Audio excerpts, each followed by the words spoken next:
Dr. Perry Carpenter. I'd like to thank you for taking the time to join me on today's video. On today's video, I want to talk to you about two things related to your QME spinal examination. So we're going to be spending some time today briefly in chapter 15 of the AMA guides, and that's the spine chapter. So I want to talk to you today about two things. Number one, I want to talk to you about what the AMA guides describe as quote-unquote muscle guarding. And then I want to talk to you about some issues related to your range of motion examination of the spine.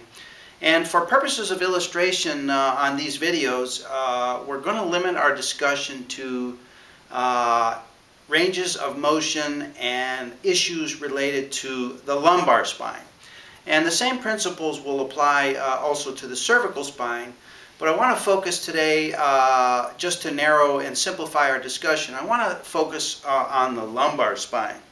And this will become especially important in our second discussion when we get to range of motion topics, because the lumbar spine is unique in that the AMA guides have a discussion regarding the validity findings of lumbosacral flexion and extension measurements.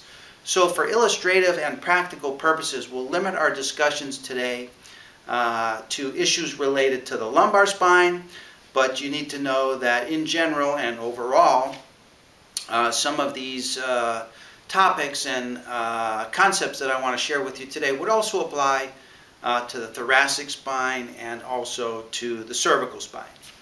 Okay, so what we're going to do is we're going to have a two-video series. This discussion is going to be separated into two separate and distinct video programs. This is video number 1, and we're going to discuss on this video muscle guarding. And then we'll come back and we'll create a separate and distinct video, a companion video, a follow-up video to this video related to range of motion issues related to the lumbar spine.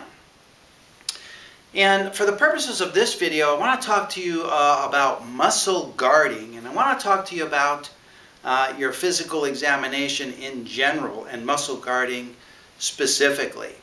Now, with regards to your physical examination, the first point that I want to make to you today is that the physical examination maneuvers that we use in the qualified medical examination are many times different than the physical examination maneuvers that we use in our clinical practice. In our clinical practice, we use physical examination maneuvers to identify a diagnosis.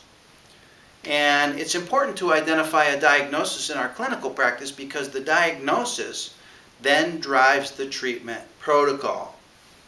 And for every diagnosis, there is a specific treatment protocol. Well, in our qualified medical examination and in our examination of injured workers, when we get to the permanent impairment evaluation, meaning that the examinee is now permanent and stationary, we're not concerned with the diagnosis.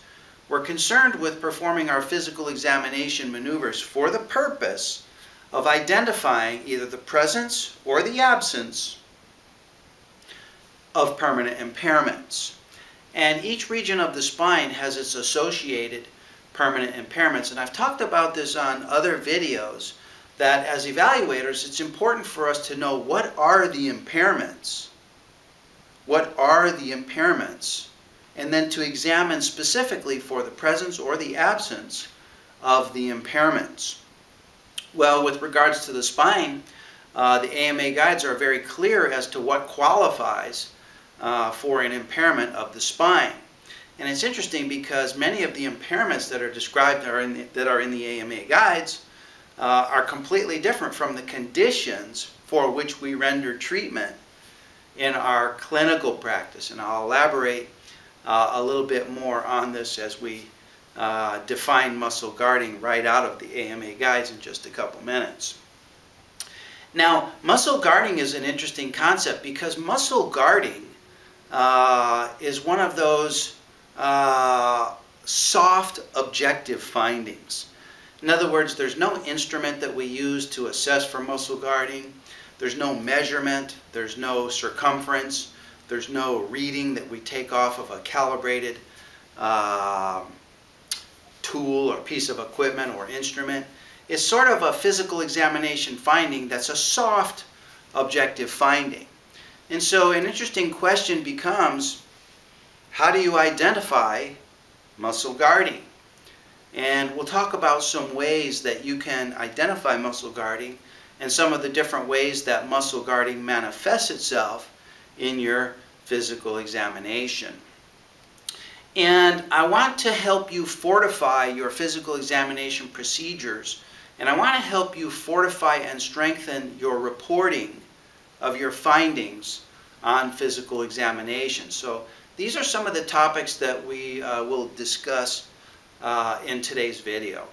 So we're going to be in Chapter 15 of the AMA Guides, and I'd like to have you get your AMA Guides because you're going to want to follow along with me as we go through various quotations and references in the AMA Guides.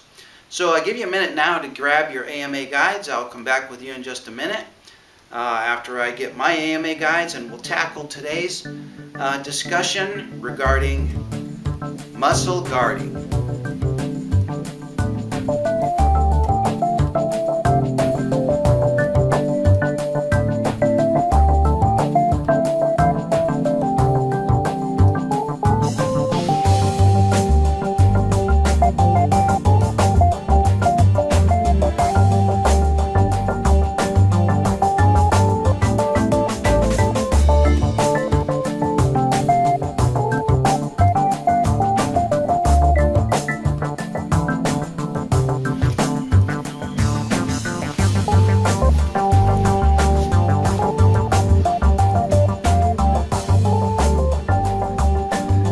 I'm back with you now, and I have my AMA Guides with me. I hope you have your AMA Guides with you as well. And I want to draw your attention, first of all, to page 374 of the AMA Guides. And specifically, I want to talk to you about section 15.1, what the AMA Guides refer to as the principles of assessment. Principles of assessment. Now, this is the very first section in Chapter 15, so that gives you some idea as to what the AMA Guides consider to be important that we know going into Chapter 15. And in section 15.1, the principles of assessment, the AMA Guides give us some considerations that we need to be familiar with and that we need to be aware of in our examination for permanent impairments of the spine. Now, in Chapter 15, the AMA Guides give us several different physical examination findings that qualify as a permanent impairment of the spine. Now, the AMA Guides define impairment as a loss of use of any body part, organ, or organ system. So the physical examination findings that the AMA Guides provide for us represent losses of function of the spine or loss of use of a certain part of the spine. Well, it's interesting, in Table 15.1, the AMA Guides give us some direction as to physical examination procedures that we can employ for the identification of permanent impairments of the spine. And it's quite interesting, the physical examination procedures that are described in box 15.1 are very different from the physical examination maneuvers that we use in our clinical practice. So let me just illustrate this by providing a few examples. Imagine you're in your clinical practice and a patient comes in and their lower back is in acute pain. We all have these cases come into our office. And when an examinee comes in lower back pain, as a clinician, you're thinking to yourself, well, I wonder what is the diagnosis? And what are some possible diagnoses of the lumbar spine, for example?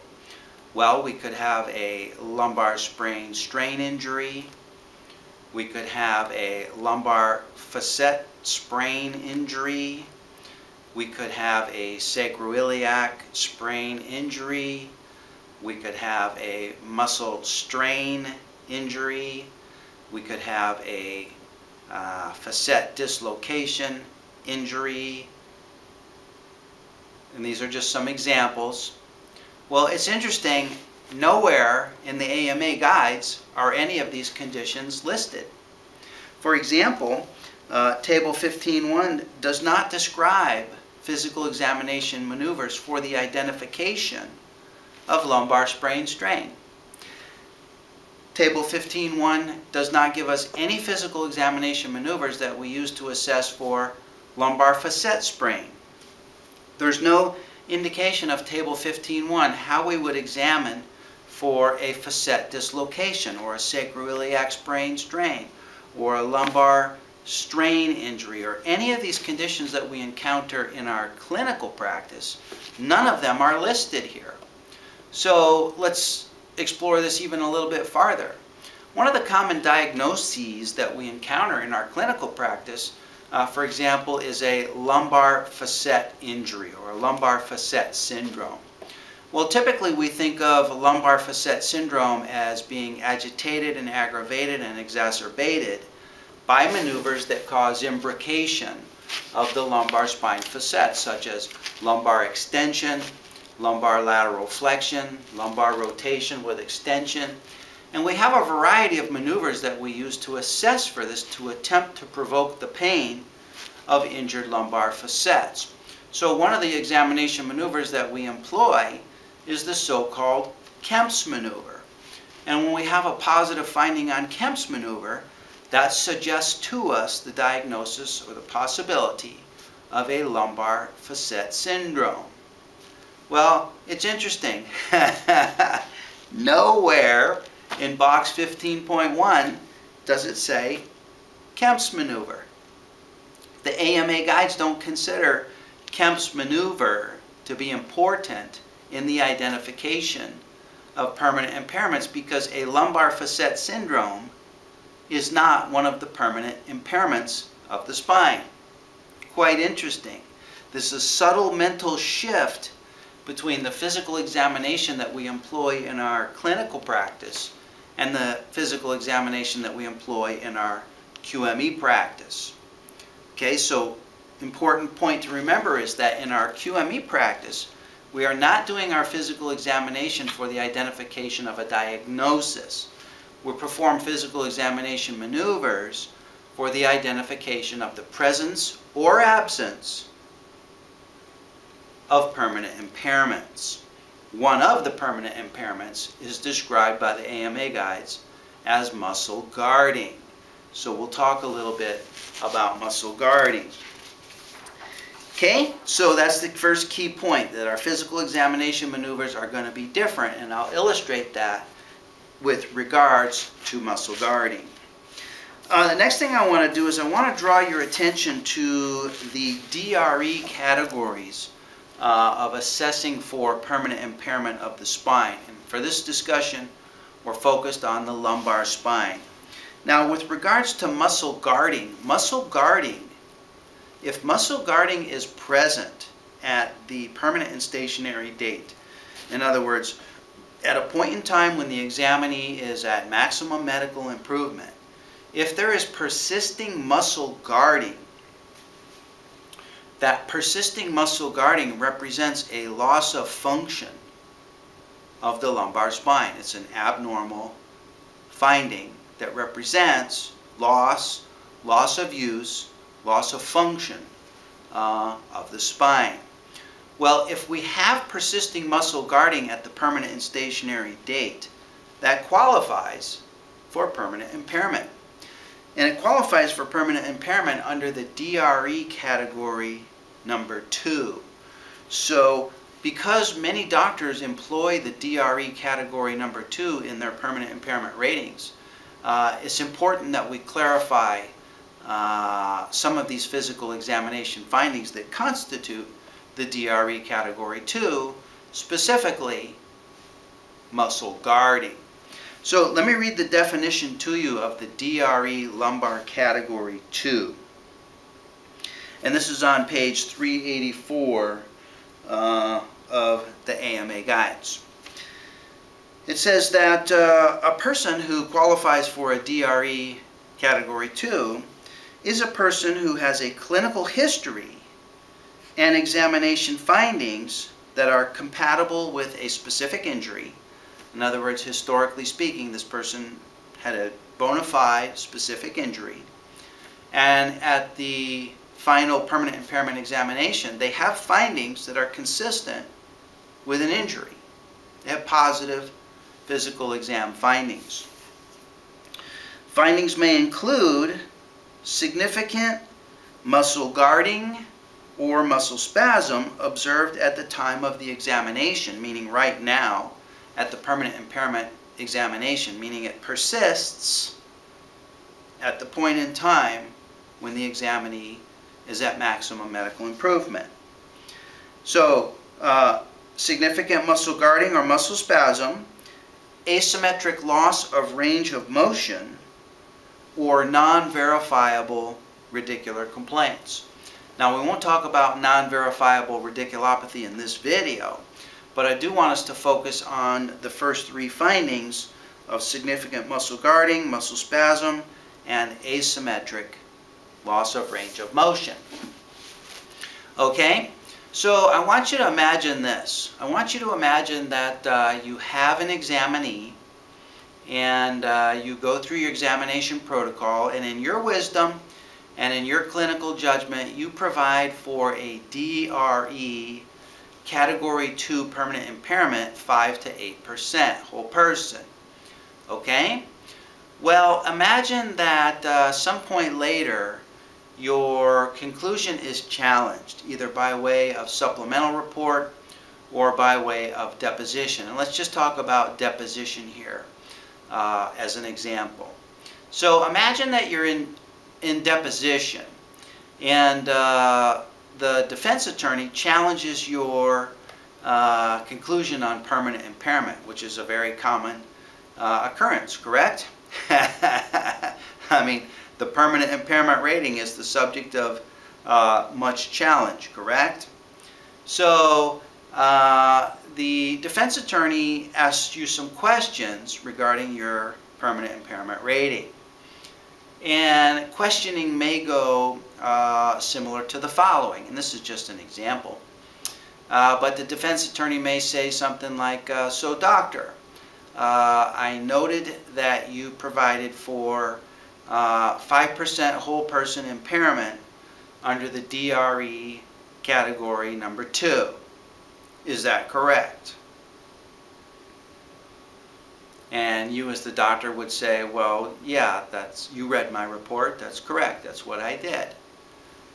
And the defense attorney may follow that up with a question such as, well, okay, doctor, tell me then, on the basis of which of your physical examination findings did you provide for the DRE category 2? And you as the doctor may say, well, on the basis of my physical examination findings for muscle guarding. And the defense attorney may follow that up with the following question. Well, doctor, tell me, how did you identify muscle guarding? Interesting question, correct? Interesting question. How did you identify muscle guarding? It's an interesting question. And one of the reasons that I'm discussing this with you today is because I get calls from doctors who have had embarrassing moments in either depositions or in supplemental reports when it comes time to explain their findings and to defend their opinions and conclusions. Many times doctors are caught off guard, and this most typically happens in deposition.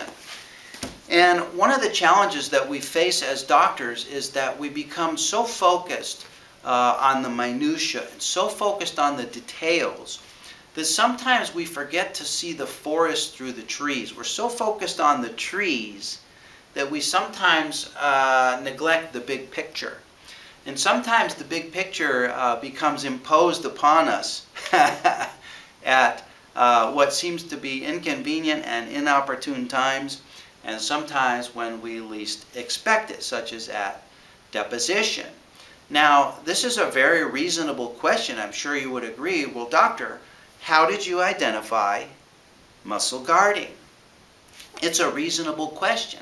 And sometimes it's questions like these that we as doctors, we don't anticipate because we're so focused on the details and the minutiae, sometimes even down to the molecular level.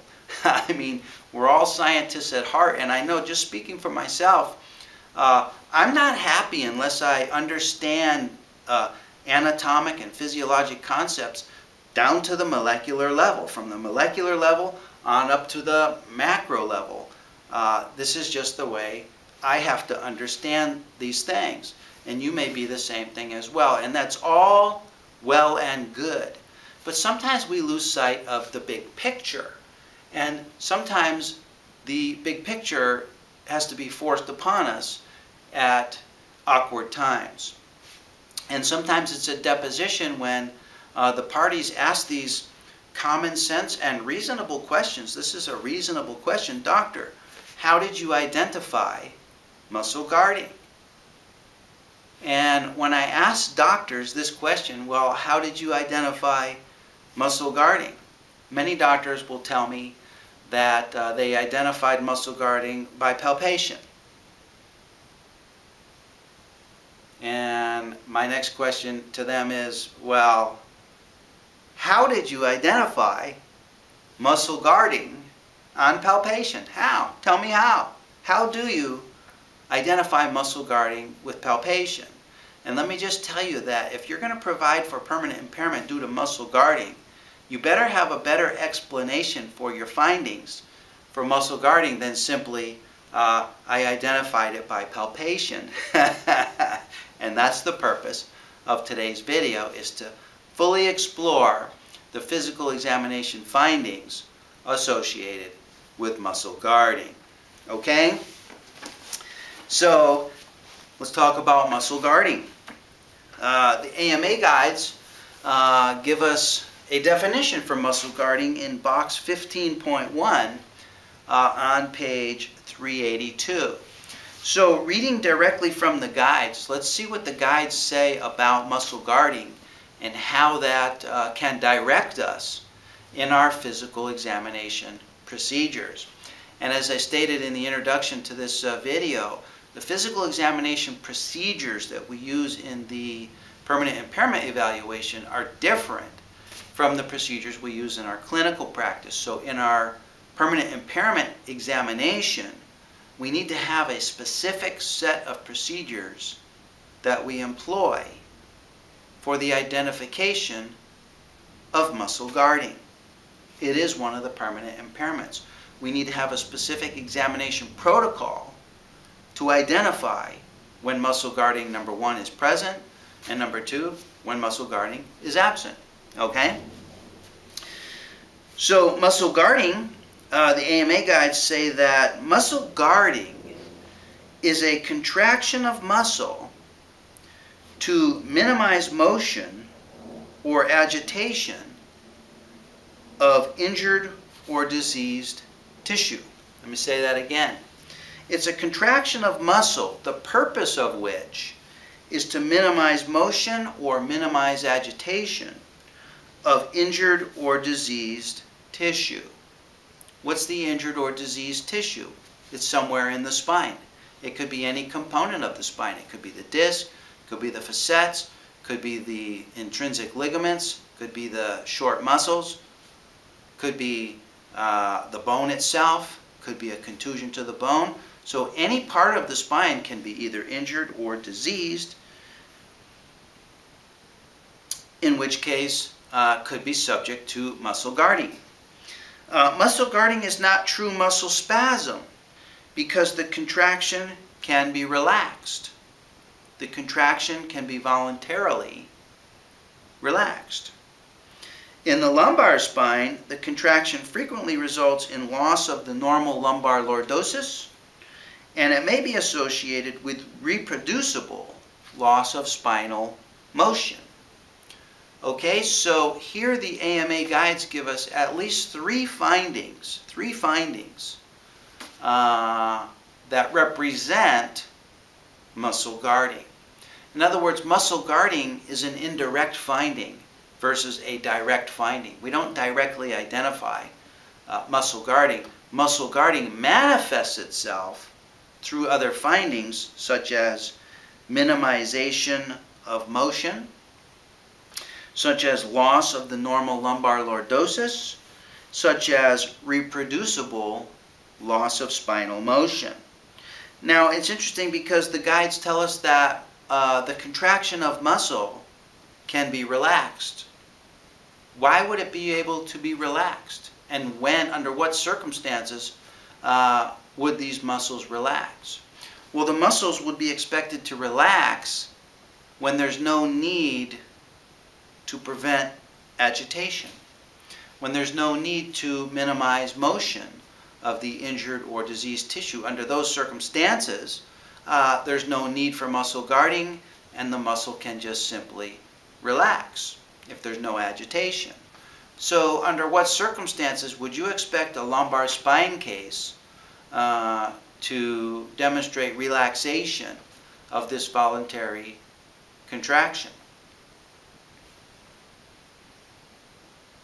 Let me ask you, under what circumstances would you expect the contraction to relax? How about with the examinee prone and comfortable on your examining table? Imagine the examinee prone on a chiropractic table such as this table here, or a physical therapy table where there's no motion of the spine, there's no agitation of the spine, they're comfortable.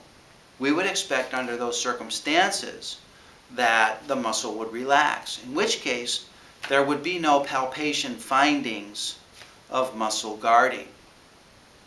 Okay, now I will talk to you in a few minutes about how we use palpation to identify and how to provoke muscle guarding.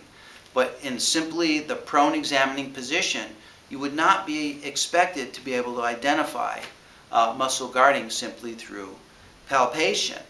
And let's think about this for a minute. If we had injured or diseased tissues of the spine, and we had muscle guarding present, the purpose of which is to minimize motion or to minimize agitation, which of the lumbar muscles would be involved with muscle guarding?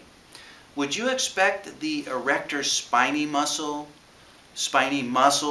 the longissimus thoracis, the iliocostalis lumborum, the spinalis thoracis, these erector spiny muscles, these multi-segmental long muscles, multi-segmental, would you expect those to be involved with muscle guarding, or would you more expect that it involves the intrinsic spinal muscles and the short spinal muscles, such as the multifidi, the rotatories, the interspinales and the intertransversarii muscles, these local segmental muscles that would minimize motion of local segments of the spine?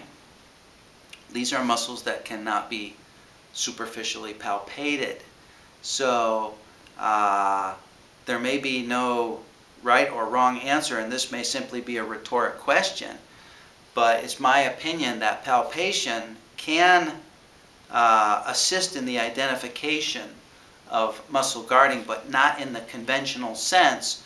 And you're not going to identify muscle guarding simply as a finding of muscle hypertonicity of the lumbar paraspinal muscles. We'll talk a little bit more about palpation in just a minute. Okay, so with the examinee prone, they're generally relaxed and those muscles will contract. So then, how do you identify muscle guarding? Well, as I said, muscle guarding is more of an indirect than a direct finding. Muscle guarding manifests itself as we go throughout our physical examination maneuvers. Well, how does it manifest itself? Good question. Well, the guides tell us that it manifests itself as a reproducible loss of spinal motion. This is our range of motion examination. So imagine that you have an examinee going through lumbar spine range of motion, and they demonstrate restricted range of motion due to pain at end range. I'm sure you've reported your range of motion findings similar to this in many cases, and you've probably even read reports wherein the range of motion findings are reported as restricted range of motion due to pain at end range. So, interesting thought. What is it that restricts range of motion? Well, of course, it's muscle guarding. It's muscle guarding. Okay? Pain causes reflexive muscle contraction, also known as muscle guarding, that limits range of motion. The AMA guides call it reproducible loss of range of motion. So when your examinee presents with loss of range of motion in any of the 6 movements, in any of the 6 planes, or any of the 6 directions, that's due to muscle guarding, and that's evidence, that's physical examination finding for muscle guarding. There's one physical examination finding for muscle guarding. How else would muscle guarding manifest itself on physical exam? Let's think about this. Well, let's go back to the definition. Definition of muscle guarding is to minimize motion or minimize agitation of injured or diseased tissue. So any physical examination maneuver that attempts to move the injured spinal segment could manifest muscle guarding. So let's go back to what we were talking about earlier with lumbar facet syndrome and Kemp's physical examination maneuver. If you have an examinee that has a chronic lumbar facet syndrome, the chronic lumbar facet syndrome does not qualify for permanent impairment. However, the chronic lumbar facet syndrome, those injured and damaged and diseased facet joints, are going to produce a loss of function of the spine. That loss of function of the spine is manifest as a reproducible loss of motion. Typically, it's a loss of motion in extension, and it's a loss of motion in lateral flexion and rotation with lateral flexion, and we're all familiar with the findings of facet syndrome. Well, it's this reproducible loss of motion due to muscle guarding that qualifies for the permanent impairment. And there's a subtle mental shift in thinking between diagnosis-based physical exam and permanent impairment-based physical examination. So this would be a second physical examination finding for muscle guarding, the presence of reproducible loss of range of motion on other physical examination maneuvers in addition to our range of motion maneuvers. What about with the examinee supine on the examination table? How could muscle guarding manifest itself with supine physical examination maneuvers? Okay, interesting thought. Well, how about, for example, how about these maneuvers that we use known as the Milgram's maneuvers? With Milgram's maneuver, the examinee lies supine on the examination table, and then using the power in their abdominal muscles and the power in their lower back muscles, they attempt to hold first one leg, then the other leg, and then both legs under their own power. Well, as you know, these Milgram's maneuvers, especially the double Milgram's maneuvers, load up the lumbar spine. They load up the spinal column. They load up the facets. It loads up the discs. It loads up the muscles. And if you've ever had chronic lower back pain or even an acute lower back pain, you know that when you go to bear down on your lumbar spine and load it up, that there's pain. And pain causes inhibition of alpha motor neurons, and so there's simultaneous, there's weakness, and there's also reflexive muscle guarding, the purpose of which is to prevent motion and agitation of the injured spinal segments. In the examinee or your patient, if it's your clinical practice, they will tell you that, no, can't do it. And they can't even initiate the contraction because of the pain and the muscle guarding. This is another physical examination finding for muscle guarding. And so muscle guarding presents itself in many different guises and with many different faces, which can be provoked and exposed by these different physical examination maneuvers. It's actually a ubiquitous finding if you think about it. Whenever an examinee presents with a positive finding on physical examination maneuvers, the majority of the time, in the absence of other conditions, that's going to be due to muscle guarding. Muscle guarding, an attempt to minimize or prevent motion or agitation of the injured spinal segment.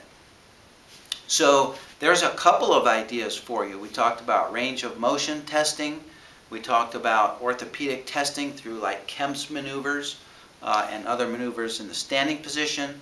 Talked about Milgram's maneuvers in the supine position. How about with the examinee in the prone position? Let's go over a couple of prone examination maneuvers that we could employ to identify muscle guarding. Okay, so let's imagine that we have the examinee in the prone examining position, and we have some maneuvers that we use in this position, such as sacral extension, hip and sacral extension maneuvers. Again, like the Milgram's maneuvers, these are done prone, where we ask the examinee to first raise one leg under their own power, and raise the other leg under their own power, and then if they're able to do those two maneuvers, we ask them to raise both legs under their own power. And so let's imagine again that the examinee had some diseased lumbar spine facets. Let's say that there's findings for facet arthropathy and degenerative change of the facets. There's some loss of disc space height, and so those facets imbricate and compress over each other, and they're a source of pain. Well, lumbar facet arthralgia, no matter how severe those findings are on MRI, do not qualify for permanent impairment, because there are people that have lumbar facet arthralgia that have no loss of function of the lumbar spine. In and of itself, lumbar facet changes do not qualify for permanent impairment. It's only when they cause a loss of function of the spine that they qualify for permanent impairment.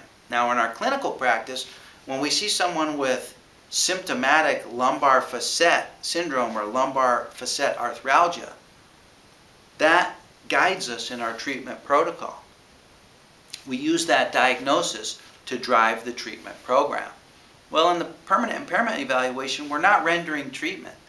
We're rendering opinions on the presence or absence of loss of use, or loss of function of the spine. It's a different physical examination mental shift. So we have these maneuvers with the examinee in the prone position, and we ask them to raise their legs. And as the examinee compresses those diseased facet joints, pain is provoked. Pain initiates a reflexive muscle contraction. What's the purpose of the reflexive muscle contraction? The purpose of the reflexive muscle contraction is to prevent additional imbrication, additional agitation, additional compression, additional loading on those diseased facets. So the examinee will give us one of these. They'll raise their leg, and as that agitation approaches the facets, they'll go, oh, ah, oh, there it is. Ah, oh, no. Or with both legs, it would look like, oh, oh. And you'll see the muscle guarding, preventing further agitation or to minimize the motion of the diseased facets. Okay? Another physical examination finding for muscle guarding. Finally, since we have the examinee in the prone position, let's talk now about our palpation. Okay? Now, with the examinee in the prone position, we would expect that the muscle contraction would relax if the examinee is indeed comfortable. And you should attempt to make your examinee comfortable, and you should attempt to get relaxation of the lumbar muscles, the paraspinals and the deep spinal muscles. You should attempt to get them relaxed before you initiate your palpation procedure. And you would simply confirm that by saying, are you okay? Are you comfortable? Are you relaxed? Ask them to relax. Confirm that their buttocks relax, that their lumbar paraspinal muscles relax, and make sure that they're comfortable. This gives you a baseline starting point for your palpation procedures. Now, as we palpate the lumbar paraspinal muscles, we will not provoke muscle guarding unless we introduce agitation or motion to the diseased or injured spinal tissue. Now, I know you've probably had those examinees, and I've had those examinees myself, where when we run our hand down their back, perhaps, for example, with the examinee in the standing position, one of the procedures that I use, and I'm sure you use as well, is just an initial check of the examinee's posture. I just get a look at them globally to see that their shoulders are level, they're standing straight. And as I walk around them assessing their posture, sometimes I will run my hand down their spine, beginning at the thoracic spine and coming down to the lumbar spine. And you've probably had those examinees that recoil in great pain when you run your hand across the lumbar spine. Now, this is not palpation in the conventional sense. This is simply running your hand down the skin of the lumbar spine. This is not a physical examination finding for muscle guarding. In fact, this is a physical examination finding for what Gordon Waddell described as one of the Waddell signs. Waddell described this as superficial tenderness. Now, superficial tenderness is a non-physiologic examination finding because simply running your hand down the lumbar spine skin, down the lumbar paraspinal muscles, down the lumbar paraspinal fat, does not introduce motion into the lumbar spine in an otherwise upright and weight-bearing examinee. And so sharp recoil to superficial palpation is a non-physiologic examination finding. It was described by Waddell as one of the Waddell's signs.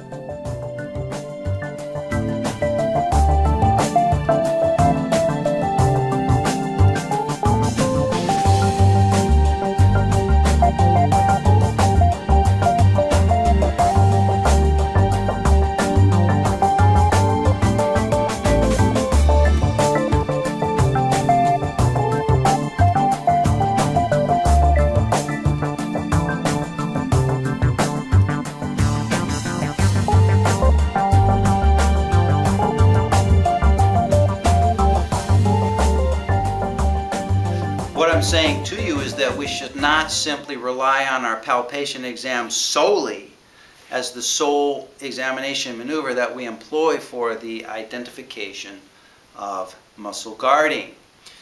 So we have all these different manifestations of muscle guarding in our physical exam. Let's now go to your QME report where you're documenting your physical examination findings. When it comes time at the end of your physical examination section of your report to summarize your findings on physical examination, which is what I recommend that you do, I recommend that at the end of your physical examination you then summarize the key points and the key findings of your physical examination. This makes it easy and convenient for the reader to get a summary of your physical exam without having to read the entirety of the physical exam.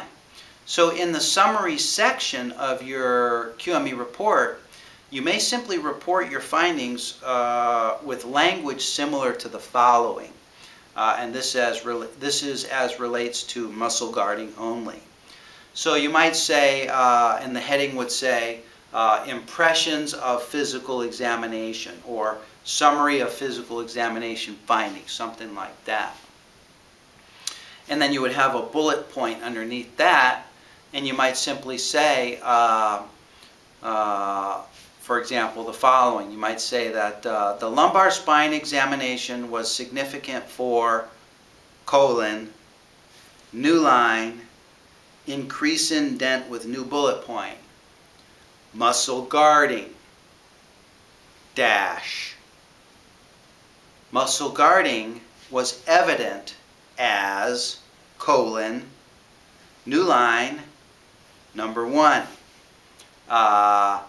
Decreased lumbar spine range of motion with pain at end range in the movement of lumbar flexion, comma, and lumbar right rotation. I'm just making this up, but this is an example. New line, number 2. Pain and restriction at end range with lumbar facet compression maneuvers, parenthesis, Kemp's maneuver. New line, number 3. Pain and weakness on supine physical examination maneuvers involving compression of the spine, parenthesis, double Milgram's maneuver. New line, number 4. Pain on prone examination maneuvers, and fill in the blank with what we talked about. Number 5, pain on moderate and deep palpation over the spinous processes of L4 and L5 with jump sign to moderate palpation pressure. In other words, you list all your findings, all your physical examination findings that suggest to you the presence of muscle guarding, because as we said earlier in our introduction, muscle guarding itself is a soft objective finding. It's not something that we directly measure. It's something that manifests itself and demonstrates itself through these other maneuvers that we talked about, typically in the form of reproducible loss of motion on all of these various maneuvers that we employ. So when you report your findings on physical examination this way, with all your findings from muscle guarding, your report becomes more substantial, and your opinions will not be challenged as to the findings related to muscle guarding. As I said in the introduction to this section, the defense attorneys and applicant attorneys and the other parties ask what are very reasonable questions regarding some of the things that we take for granted in our day-to-day physical examinations. And one of the questions regarding muscle guarding is, well, doctor, isn't it possible and isn't it likely that examinees can voluntarily tense their own muscles? And examinees can tense their own muscles, can't they? That's a reasonable question. Doctor, was the examinee perhaps tightening up his own muscles and trying to portray muscle guarding? And that's a perfectly fair question. And when you report your findings in your report the way I've outlined it, you can simply say, As I indicated in my report, in this case, the examinee was not doing that. It is true that examinees, they can voluntarily tense their own muscles, but in this case, I encouraged my examinee to relax. I confirmed that he was relaxed, and I was able to identify muscle guarding with my palpation procedures. In addition to my palpation procedures, muscle guarding manifested itself throughout the physical examination in a manner consistent with the definition of muscle guarding in the AMA guide. Specifically, my examinee demonstrated reproducible loss of range of motion, not only on range of motion testing, and in his case it was reproducible on flexion and lumbar right rotation, but he also demonstrated reproducible loss of range of motion due to pain and restriction on physical examination maneuvers, such as Kemp's maneuver, such as Milgram's maneuver, such as maneuvers that I had him do sitting, standing, prone, and supine, and you lay it out in this fashion in a way that's substantial and is irrefutable. So doctors, I hope this discussion on muscle guarding helps you. The purpose of this video is to help you ramp up your physical examination procedures and to really become a maverick in the physical examination of your injured workers. You know, throughout the AMA guides, there are many discussions about examinee validity, examinee credibility, the reliability of our physical examination findings. And this is especially relevant as it relates to muscle guarding, because muscle guarding is one of those physical examination findings that, when it's a true finding, when we have bona fide muscle guarding due to injured or diseased spinal tissue, muscle guarding is going to manifest itself time and time again throughout your physical examination procedures. Any maneuver that attempts to introduce motion or agitation to those diseased segments of the spine is going to provoke muscle guarding. So you would not expect to see random presentations of muscle guarding and absent presentations of muscle guarding in other situations. All your findings from muscle guarding should be consistent. Let me say that a little bit differently. Any physical examination maneuver that attempts to introduce motion or agitation should provoke muscle guarding. And so if you have examination maneuvers that introduce motion supine, the examinee supine, you would expect muscle guarding. In the absence of muscle guarding with the examinee supine versus the examinee prone could represent an inconsistent finding and could represent non-physiologic exam findings. So muscle guarding is one of those excellent physical examination findings that we can use to cross-validity check some of our other physical examination findings. So I hope that clears up some issues and helps you with regards to your physical examination and your reports, at least as relates to muscle guarding. Stay tuned now for our second video, where we get into some issues related to lumbar spine range of motion and lumbar spine validity testing. We will, in that video, touch back upon some of the concepts that we discussed in this video on muscle guarding. So for now, this is Dr. Perry Carpenter. It's been my pleasure to be with you here today, and I look forward to being with you on future videos. And for now, I'm wishing you best of success in your career as a qualified medical evaluator.